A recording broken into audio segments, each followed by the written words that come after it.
So we're moving away at this point from our discussion of big, large-scale, high and low pressure systems, our cyclones and anticyclones that govern our day-to-day weather, and towards a discussion of smaller scale things. And in particular, where we're headed is a discussion of thunderstorms.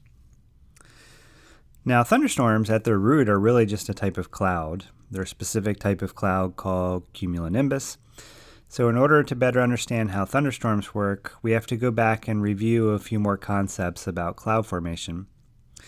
And in particular, what I want to get at with this screencast and the following screencast is why it is that certain kinds of clouds form in certain environments, but not in others.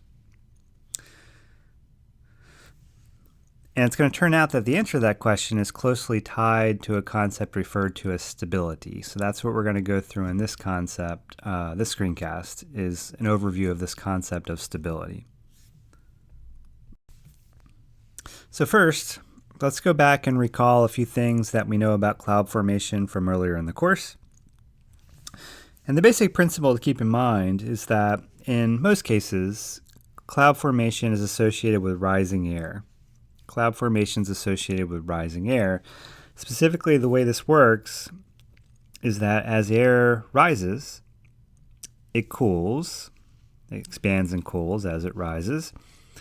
And by virtue of cooling, its relative humidity increases. And if the relative humidity increases enough, then you'll hit saturation, i.e. a relative humidity of 100%. And once you hit saturation, then cloud droplets can start to form because they won't evaporate. If you're at saturation, you can start to form droplets, and those droplets won't evaporate. And so at that point, you can start to produce clouds.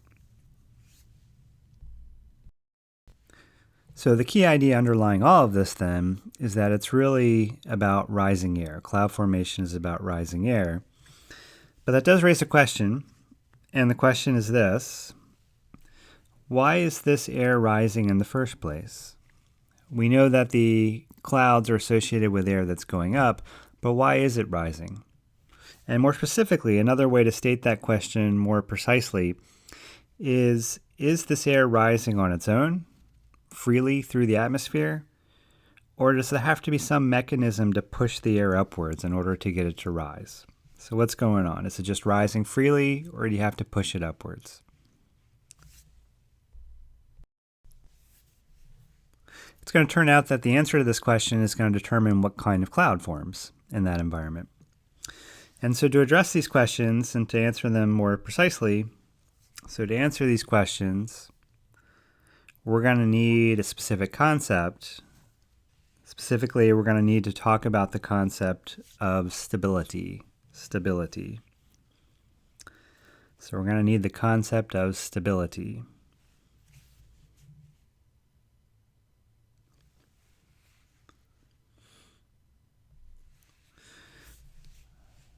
So this concept of stability addresses a very specific problem. So let's suppose that we take some small air mass that's just out there, part of the environment. So I take a small mass of air from the environment. It's just out there somewhere in the middle of the air. And I take that small air mass and I give it a kick upwards. So I displace it upwards a little bit. So I take this small mass of air and then displace it upwards. And the thinking here is that I'm going to displace it upwards a little bit and then basically let it go. So you can sort of represented down here by this graphic. I've got this little mass of air that was just out in part of the environment. And then I kick it upwards a little bit to some higher level. And then I just let it go at that point. So the question we want to ask then, after we do this little thought experiment of lifting the air, is will this air mass keep rising on its own? Will it keep rising freely on its own? Or will it fall back down? So I took some air out in the middle of the environment and I kicked it upwards a little bit. And the question is, does it keep going or does it come back? Now, I should say that this happens all the time. There's all kinds of mechanisms that will take air and cause it to rise a little bit. For instance, there could be a wave that propagates through that kicks the air upwards a little bit. There could be a front that passes that causes the air to ascend a little bit.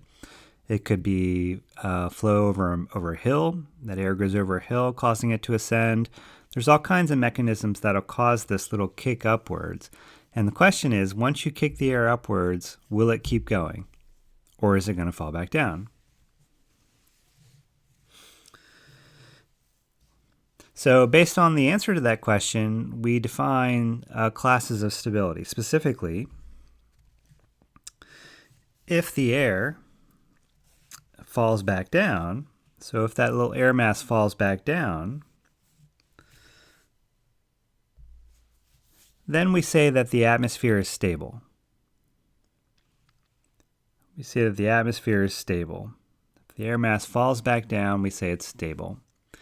Basically, what we mean by that is that it's resistant to change. That is, we came around and we disturbed the atmosphere a little bit. We kicked the air mass up a little bit, but it fell back down. So that atmosphere was resistant to change. It was very stable.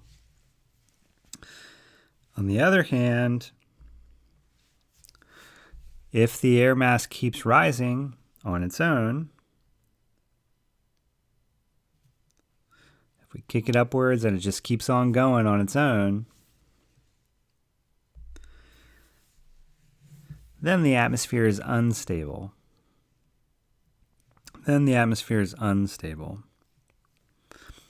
And what we mean by that, basically, is that it's sensitive to disturbances. So if you come around and you disturb it a little bit by kicking the air upwards, it just keeps going. It doesn't come back. And so you end up permanently disturbing it. You end up permanently changing its state through just kicking it upwards a little bit. So this terminology, stable and unstable, is something that shows up in all kinds of problems in different branches of the sciences. A simple problem that's often used to describe how this works in basic physics courses, so something that you guys have probably seen, or at least a lot of you have seen, is the problem of a marble in a bowl.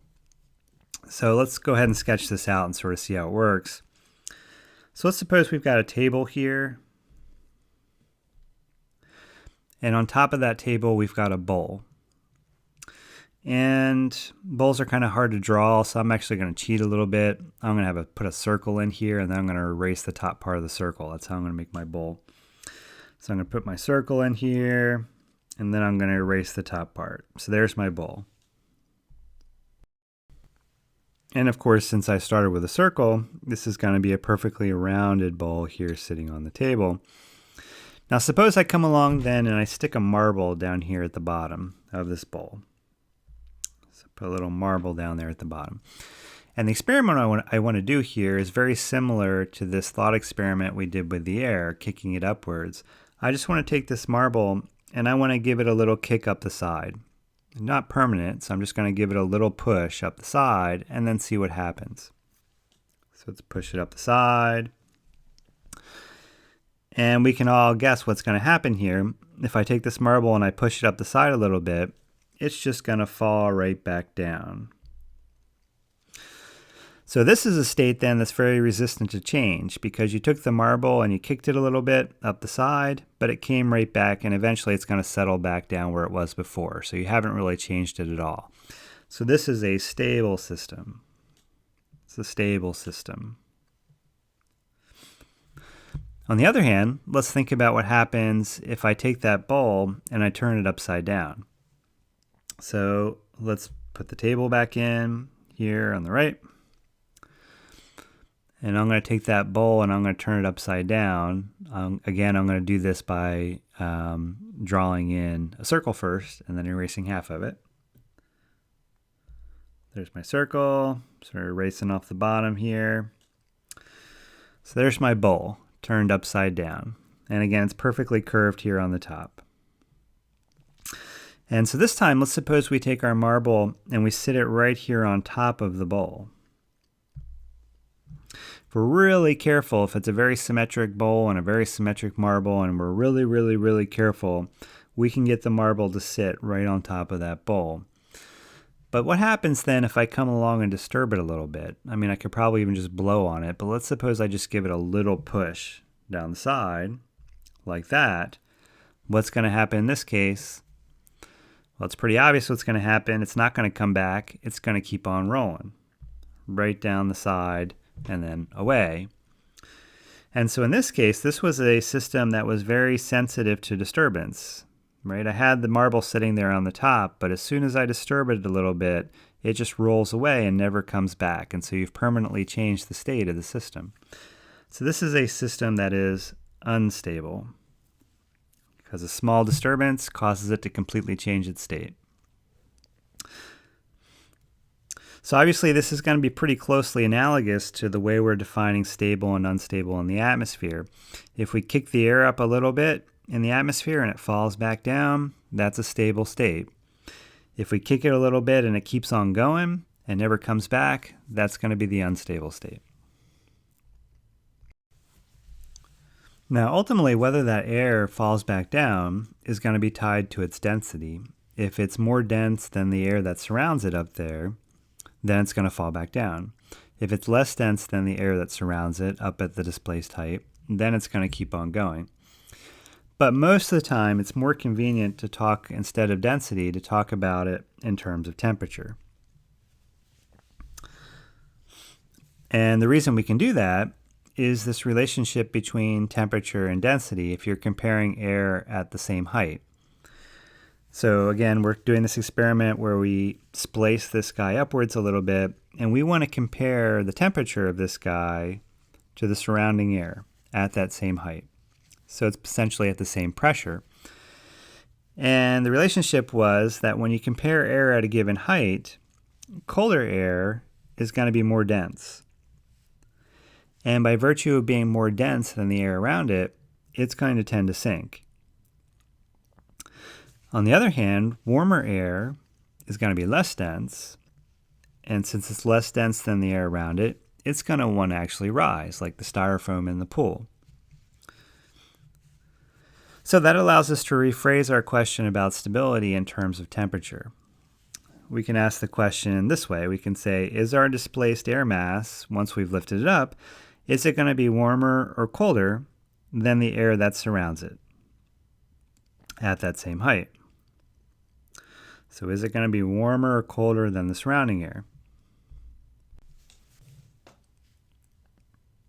And so if it ends up being colder than the surrounding air, if it's colder than its surroundings,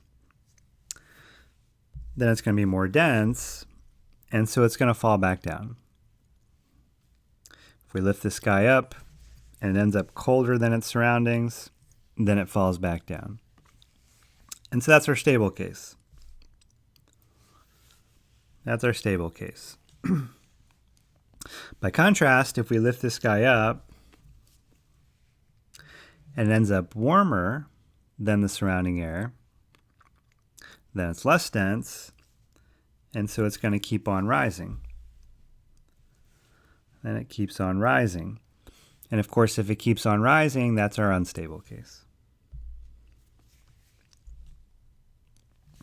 So ultimately then we can tie stability to the temperature of this displaced air. Now I should note here, just to be clear, that when air rises, it cools. So as I take this air and I lift it, it's going to cool. It's going to end up colder than it started. But that's not the important thing. The important thing is it warmer or colder than the other air that's up here at the same height. If it's warmer, it's going to be less dense and it keeps going. If it's colder, then it's going to fall back down.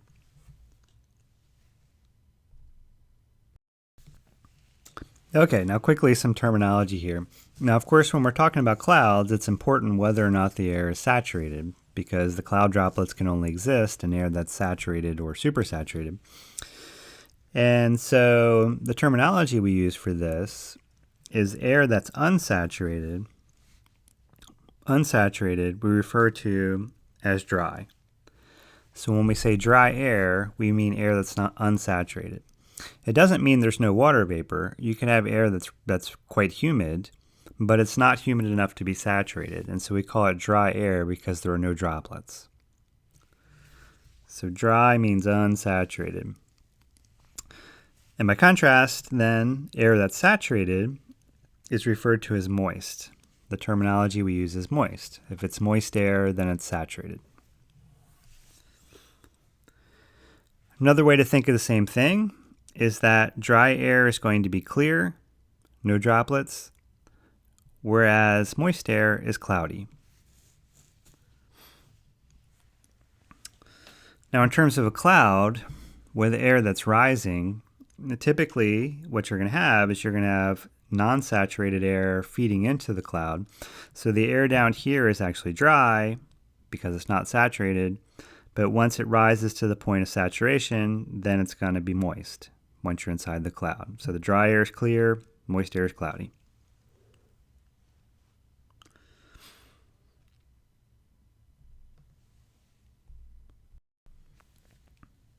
Now, we know from before that as air rises, it's going to cool. But it turns out that the amount that it cools, the rate at which it cools, is going to depend on whether it is dry air or moist air. They're going to cool at different rates. And in particular, moist air that's ascending is going to cool less than ascending dry air. So moist air, air that's saturated, as it ascends, it cools less than dry air would cool as it ascends. Moist air is going to cool less as it ascends. Why is that? Well, if you think about it enough, you can probably come up with this. But the basic idea is that moist air is saturated. That was the definition of moist air, it's saturated. Moist air is saturated. So as the air rises and cools, you're going to start to get some condensation. So as it ascends and cools, some of the vapor condenses. Some of the vapor is going to condense. The basic idea is that as it's lifted and becomes cooler, the relative humidity goes up. You started out at saturation of 100%, so you're going to end up with a relative humidity above 100%, i.e. you're going to be supersaturated. And once you've got supersaturated conditions, something has to condense, right? The water vapor is going to start to condense, and you start to form droplets that way. So in terms of the rate at which it cools, though, the way it's going to affect that rate is that condensation, the phase change associated with condensation, is a warming process. Condensation is a warming process.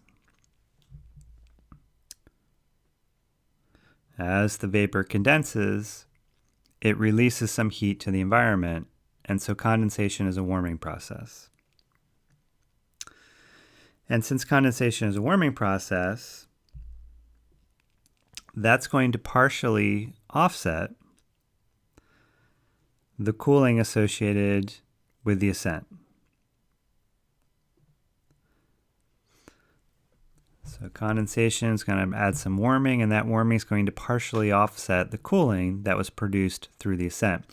Now, I want to draw attention to the word partially here, because it doesn't completely offset the cooling. It does still cool, but it cools less because that cooling is offset by some heating associated with condensation. So you end up with less cooling as it rises.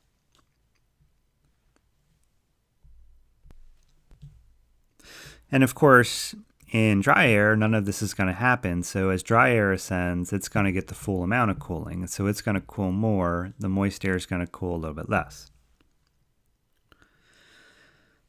Okay, let's actually put some numbers on this because the numbers are fairly straightforward in terms of the cooling as it ascends. Specifically, for dry, and again by dry we mean unsaturated, no cloud droplets. For unsaturated air, it turns out that the rate at which it cools as it ascends is always the same. It doesn't really depend on the conditions at all. If you take dry air and you lift it, it's always going to cool the same amount. And that amount is, so ascending dry air, ascending dry or unsaturated air, always cools at a rate of 10 degrees Celsius per kilometer of height. As the dry air ascends, it cools 10 degrees Celsius for every kilometer that it goes up. It's not quite 10, it's more like 9.77 or something like that, but it's pretty close to 10. So for our purposes, we're just going to say 10 degrees cooling every kilometer that it rises. So what does that mean? Let's suppose we had some air down here that's rising through the atmosphere. And so it starts off down here at 0 kilometers, and then it rises 1 kilometer, and then another kilometer, and ends up at 2 kilometers here. And let's think about its temperature. Let's suppose that it starts at a temperature of 30 degrees Celsius down here at the ground. Let's say it's dry, and it ascends 1 kilometer. Well, by our rule up here, we know that for every kilometer that it ascends, it cools 10 degrees Celsius. And so when it gets up here to 1 kilometer, down here, 1 kilometer, it's going to end up at 20 degrees Celsius. Started at 30, cooled 10 degrees, and ended up at 20 degrees Celsius. And then, of course, when it rises another kilometer, it cools 10 degrees more. And so when it gets up to 2 kilometers, it ends up at 10 degrees because it cooled 10 degrees more. So this process of cooling 10 degrees for every kilometer that you're lifted, this has a name. It's referred to as the dry lapse rate. The dry lapse rate.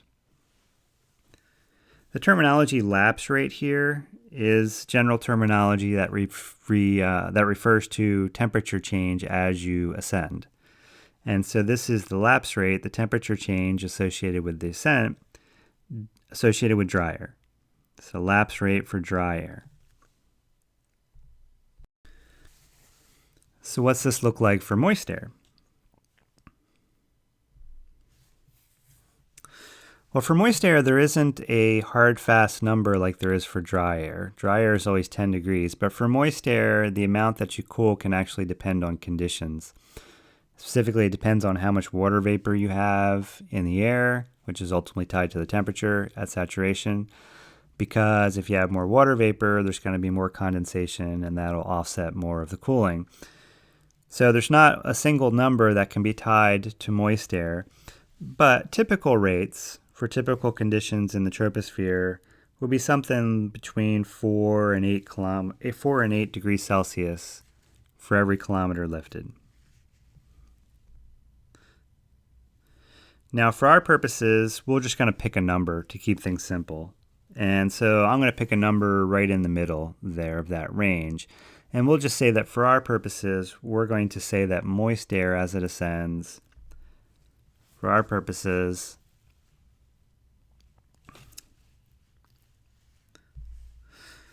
we'll say that ascending moist air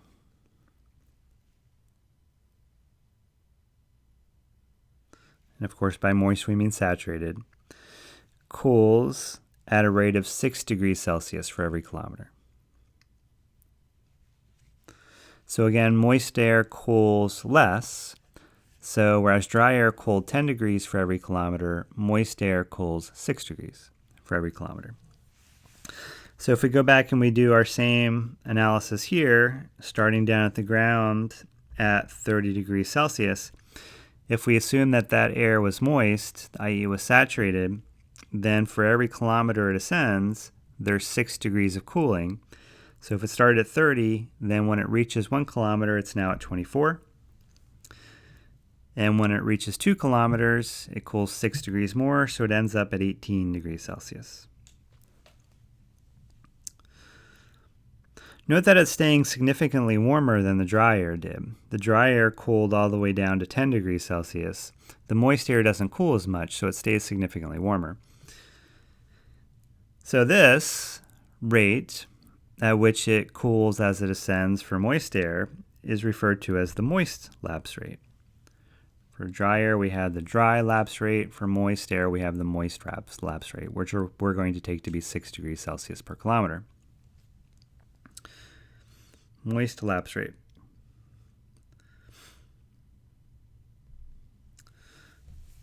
Okay, so how does this play out? So let's suppose, for the sake of argument, that we've got some environmental state someday, and we've got two air masses that are ascending through that environment. One of the air masses is dry, and the other air mass is saturated. If that's the case, then it turns out you have three possible scenarios here in terms of whether those air masses are going to keep ascending or falling back down. The first possibility is that both air masses end up colder than the environment, colder than their surroundings. So if the dry and moist air masses both end up colder than the surrounding air,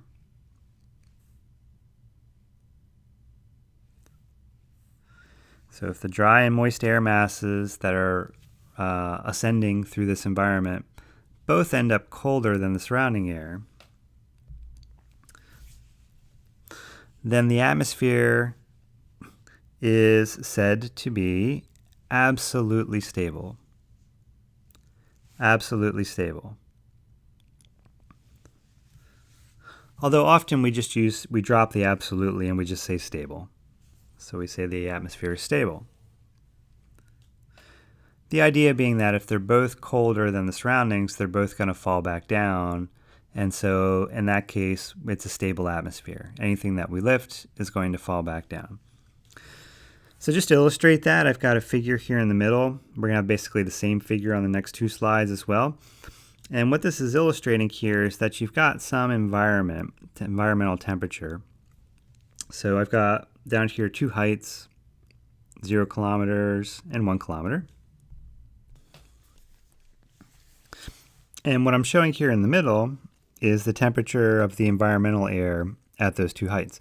So if you had some instrument that you could come in and use to measure temperature at different levels, then that instrument would tell you that the air at 0 kilometers down here at the ground is 35 degrees, whereas up at a height of 1 kilometer, the air up there was 32 degrees. Now I should note that this is just whatever it is. This can change day to day. The temperature at the ground and the temperature up at 1 kilometer just depends on what air is there at that time. And so these numbers can be whatever. It's just whatever it is on that day.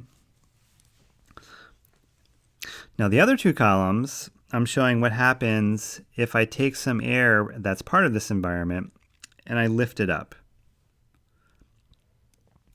So we're going to take some air down at the ground, and it's got the same temperature as the environment because down here at the ground, it's just part of the environment. It's just some mass of air in the environment.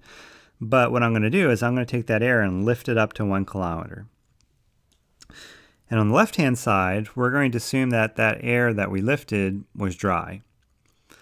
And since it's dry, it ends up cooling at a rate of 10 degrees Celsius for every kilometer that's lifted. And so ultimately, when it gets up to the top here, then it ends up at a temperature of 25 degrees Celsius because it cooled 10 degrees as you lifted it. Well, if I take that air mass after I lifted it and I compare it to the surrounding air over here, it's going to end up being colder than the surrounding air. And so as a result, it's going to sink back down, i.e. the dry air mass was stable. I lifted it up, it's going to fall back down. Over here on the right, I'm going to assume that I have an air mass that's already saturated, and I'm going to lift it instead. Since it's saturated, it doesn't cool as much. In particular, it cools at a rate of 6 degrees Celsius for every kilometer that I lift it. And so when I get that saturated air up to 1 kilometer, it's now going to be 29 degrees Celsius. Even so, it's still going to end up being colder than the air that's already there. So comparing the temperature of the sky I lifted to the surrounding air, it ends up being colder, and so it too is going to fall back down. So that's what we mean by absolutely stable. That is, for a stable atmosphere, an absolutely stable atmosphere, the air mass is always going to fall back down, regardless of whether it's dry or moist. Whatever kind of air we lift, it falls back down. Okay, so that's the first possibility, stable atmosphere. Okay, well, the second one, if the stable case is where they're both colder, the second possibility is if the dry and moist air masses both end up warmer than the surrounding air, meaning that they're both going to want to continue ascending, then in that case, the atmosphere is said to be absolutely unstable.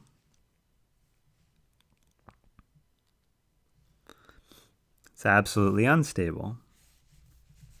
The dry and moist air masses both end up warmer than the surroundings, then it's absolutely unstable. Again, we often drop the absolutely and just say unstable.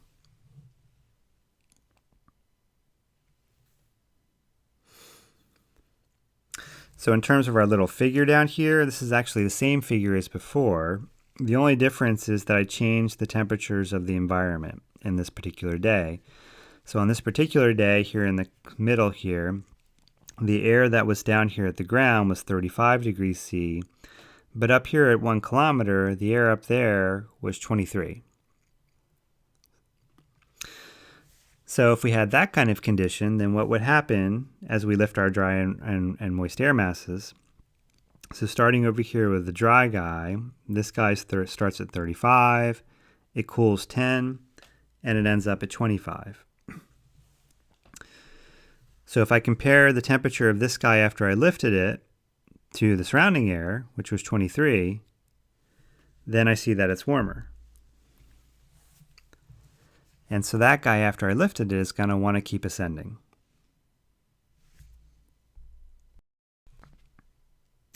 What about the moist air mass, the saturated air mass? So again, it starts at the same temperature as the environment down here because it's just part of the environment. But I lift it and it cools 6. Ends up at 29 degrees. Again, if I compare the temperature of this guy after I lifted it to the air that's already there, it ends up warmer. And so it's going to want to keep going. So this is just the converse of our stable case, in the sense that in an absolutely unstable environment, the air mass is always going to keep rising, regardless of whether it's dry or moist. If you lift it a little bit, it just keeps going. Okay, so we've got one case where they both fall back down. We've got one case where they keep going. Surely there must be a case, the Goldilocks case, where one rises and one sinks. And that's our third possibility. Specifically, if the dry air mass, which cools more, ends up colder than the surroundings, while the moist air mass ends up warmer,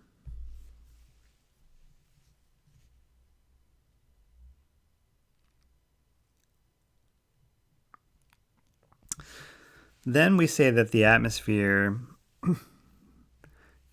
is conditionally unstable. The atmosphere is said to be conditionally unstable. It's conditionally unstable because the dry air was colder, so it sank back down. The warm air was warmer. The moist air was warmer, so it kept rising. And so the atmosphere was unstable, but only for moist air. That's what we mean by conditionally unstable. It's unstable under the condition that the air was moist or saturated. So looking at our little diagram here, again, I've changed the temperatures of the environment on this particular day. temperature of the ground was still 35, but the air up at 1 kilometer had a temperature of 27. If we take our dry air, starts at 35, and we lift it, it ends up at 25, cools 10 degrees. And comparing it to the air that's there, the surrounding air, we see that it's colder. And so the dry air wants to fall back down. For the moist air, again, we start at 35. We lift it, it cools a 6 to 29. We compare it to the air in the surroundings, and we see that it's warmer. And so that air keeps ascending. So the end result then is that if for a conditionally unstable atmosphere, the air mass keeps rising, but only if it's saturated, i.e. only if it's cloudy air.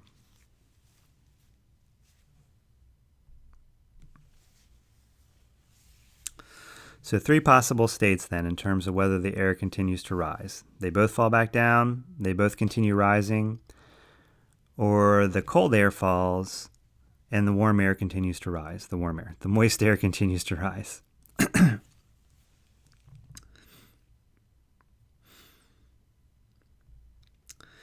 Now it turns out that when you go out and survey different conditions in the atmosphere, the first condition, which was our absolutely unstable case, that turns out to be relatively uncommon. You don't really see it that much. The one place where you see it reliably is if you have a very warm day and the ground warms up a whole lot. Then because that air down near the ground is very warm, then when you lift it, it ends up being warmer than the air that's above it, and so it keeps going, regardless of whether it was dry or moist. So that's the one condition where it happens, but generally speaking, other than that, you don't really see this case of absolutely unstable very often. On the other hand, the stable and conditionally unstable cases, they happen all the time, and not just down near the ground. They happen throughout the atmosphere all the time. Now, it turns out that which kind of environment you have, this probably shouldn't be too surprising because the type of environment is going to determine whether the air rises or not. So it turns out that which type of environment you have will determine whether clouds form, and more precisely, it'll determine what kind of clouds form if clouds do form. So we'll come back and talk about that in the next screencast.